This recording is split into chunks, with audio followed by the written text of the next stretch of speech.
Okay, a lot of you that are familiar with my channel know that I mentioned many times that this January 2020 all the way up to July 2020, I was going to be going to the churches and letting the churches know how to see fallen angels, what device you need, you could buy at Walmart, Target, and what they've been spraying everybody in the entire world, including the USA, everybody.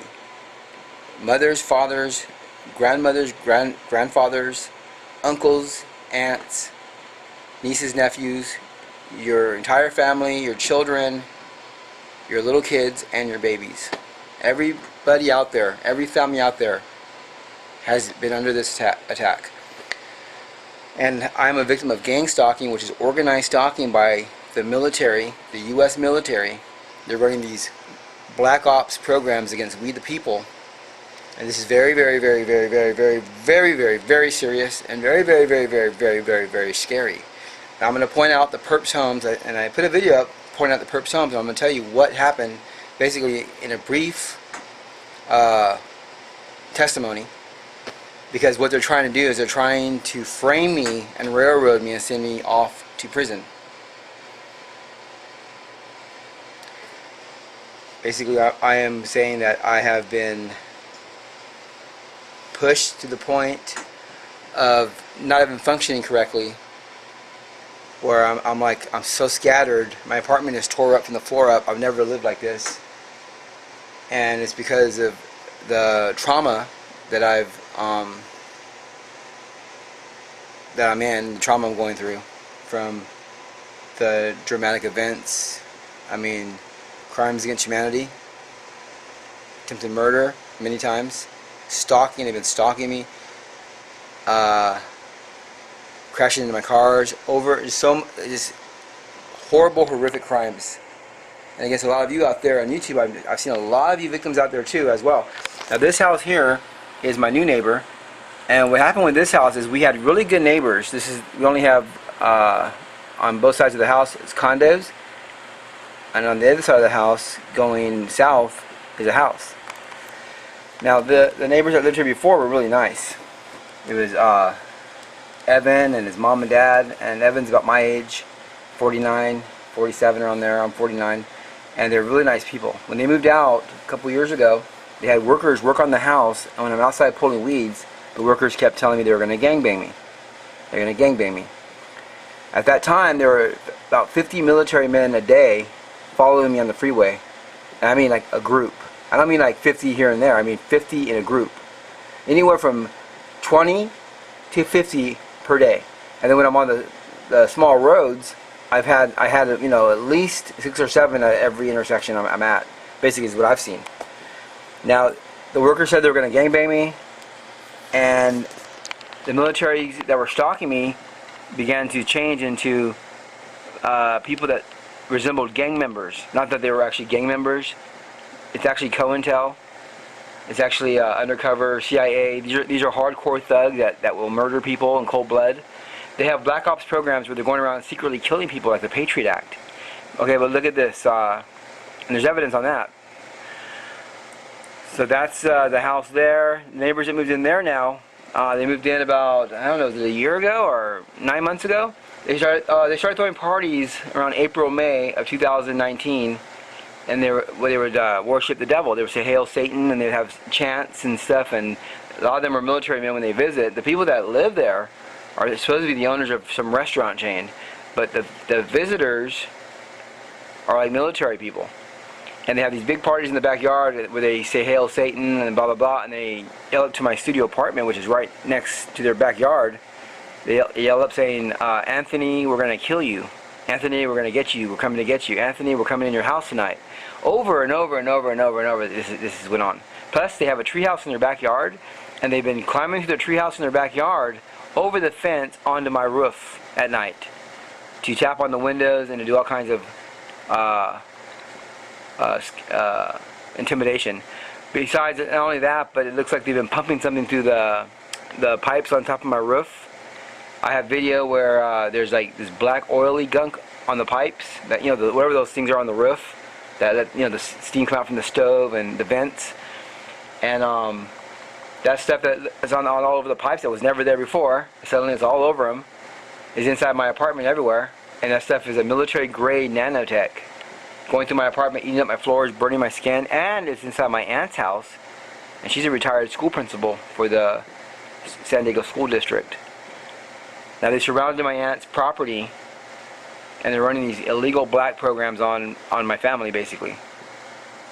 Now my aunt's unaware of it because even though she's sick and she's getting hit with harmonics, and that's my opinion, the harmonic part. But I mean, no one here has been as sick as they've been lately. Everybody's real sick. This black goo is definitely all over our house. I lived here 30 years, and I lived here again in 1980 for about a year when I was 11 years old. I have never, ever, ever, ever seen black oil gunk all throughout our house. My aunt's house downstairs and my studio apartment upstairs. Never, ever, ever seen this stuff. But suddenly I see a scientist named Harold Kratzweiler of Germany explaining black goo, and suddenly this stuff a year later is all over my apartment. And on my roof you can see it's coming in through those pipes, because you can see all this residue, thick globs of it.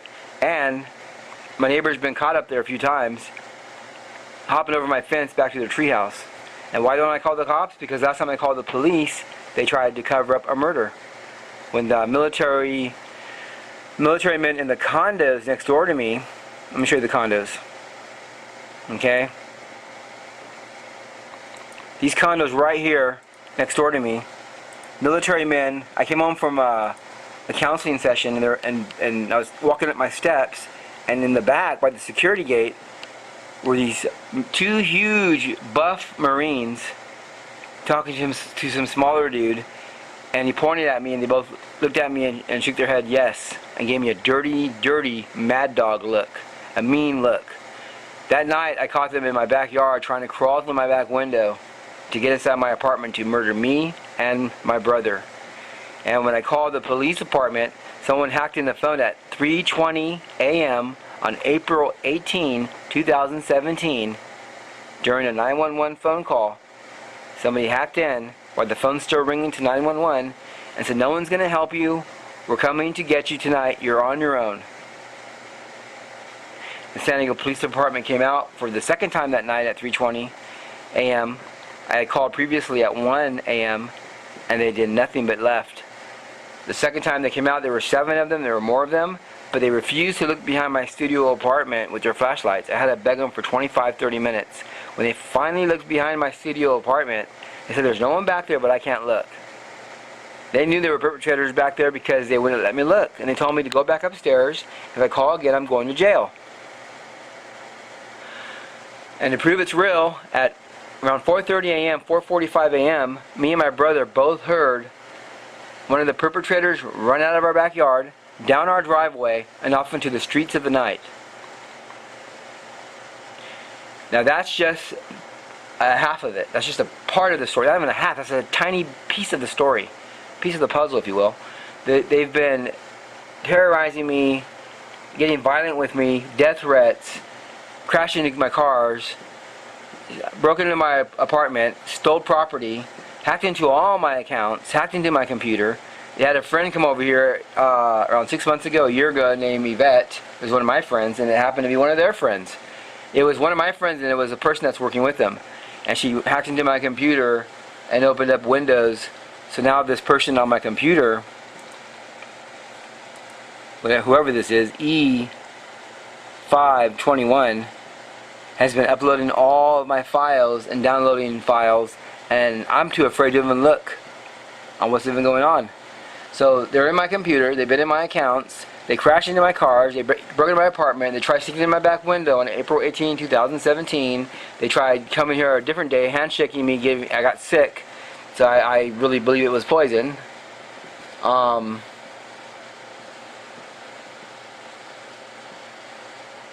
And I also found out what they do when she hacked in my computer is they use Firefox. So on Firefox, they'll go over here to Web Designer, and they'll go like into accessibility. Accessibility means access to your stuff, basically. And when they hit that, a website pops up on the bottom. Now they have a council.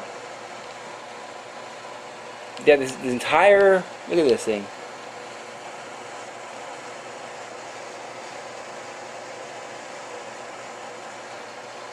I don't know what that means, but usually it pops up. Right now it's reading uncaught exception object. Usually it pops up. Oh, anyways, when she left, she had left a memory stick here. She was on the black web, the dark web, downloading the Hillary Clinton snuff film. And she left all her stuff here, never came back, which is a sign of her guilt. I tried to put the memory stick into the computer just to see if there was anything on there. And down here where I just showed you, it read, he tried to put the memory stick in, we blocked it. We blocked it from popping up. That's exactly, I swear to God, on my dead daughter's grave, that's exactly what it said. And that just proves right there that there's this huge thing going on. Organized stalking is real. They've been terrorizing me for many years. I thought it was angry people. The last 3 years I found out it's organized stalking. The Patriot Act, they tried coming in my back window and murdering me. They tried framing me. They tried putting crystal meth in my car. About a year ago, they put this huge bag of crystal meth in my car. It was actually a friend, I won't say no names, but him and his mother, that were at a friend's house, and the friend of theirs is a Freemason. He tried to swear me into the Freemason Bible thing, and I ran for my life. And his name is Bill, okay? He has a house over there by Lemon Grove, by Euclid Avenue. He's a Freemason, knows all the cops. Basically what they've been doing is playing a number on me. From putting drugs in my car, to hacking in my computer, hacking in all my accounts. Basically saying we're gonna drug you, we're gonna put drugs on you, we're going to hack in your computer and put illegal stuff in your computer, we're going to keep coming, we're gonna try to kill you, we're gonna try and shoot you, we're gonna do everything we can to shut you up. I mean, is it normal to go on the bus, because they wrecked all my cars, is it normal to go on the bus and have people tell me they're just going to shoot me in the face with machine guns? And I just sit down and they just start telling me they're going to shoot me in the face with machine guns, but I don't even know who they are, who these people are. This happens on a daily basis, folks. So that's what happened with the condos. They tried sneaking in my back window. And many other stuff besides that. And I'll give you another quick example. There was a guy sitting on the steps one time, and I walk up and say, "Why are you gang stalking me?" I said it politely. He starts freaking out. I said, "Okay, I'm sorry. And I walked away. Within 45 seconds, on the way back to my studio apartment, which is about 20 feet away, a police helicopter comes flying down over my roof and begins circling my roof aggressively for 45 minutes. Like, how dare you ask us a question, why are we gang stalking you? Why are we organized stalking against you? You are under the Patriot Act. You talk bad about our government. You let them know about our crimes. It basically is what it is. You let the public know about our crimes through your videos, and when you're on the bus and when you're in public, you talk about them. And we are coming to get you. Now, to prove it, they've been spraying everybody in the USA with smart dust, nanotech. And you can see this with the black light. Everyone in America, every child, everybody's family, every single person in America has been sprayed with smart dust, nanotech black goo. And it makes its way up your spine, into your brain, replacing your dead brain cells with nanotech. In turn, you become the government's property. These are scientists that said this. Now, there are scientists that have said this that have vanished before I got their name. They vanished off of YouTube. And there's one left named Harold Kratzweiler. Harold Kratzweiler of Germany. All you gotta do is Google black goo or nanotech, or go to YouTube and type that in the search engine, and he'll pop up. And basically he says this stuff is being sprayed on everybody in the world. The US government is behind it, and it's all about mind control. Now, this is why they were coming to kill me and shut me up. This is the big enchilada they don't want nobody to know about. This is what Alex Jones, the conspiracy theorist, will not talk about. This is the biggest one, but because they're trying to railroad me into prison for a crime I'm not guilty of, I have the right to defend myself. And I will. And I will continue to go church to church and let everyone know what they're doing and about the smart dust nanotech. And the church gets more inside information about science and supernatural linking together as one. and what they're doing even further down the rabbit hole. Now all my neighbors are involved from behind, and I know why, because when I can prove it, because I've seen every single one of them participate. From the house next door to a few more doors down, the guy keeps hitting the hammer and stuff and telling me, come over here, he's going to hit me in the head with a hammer and all this other stuff. And then behind my studio apartment, when the guy was on my roof, he went and jump off the roof. The rest of them jumped off my roof and went in the treehouse to hide. He went and jump off the roof. So the neighbor right behind me said, don't worry, he's not going to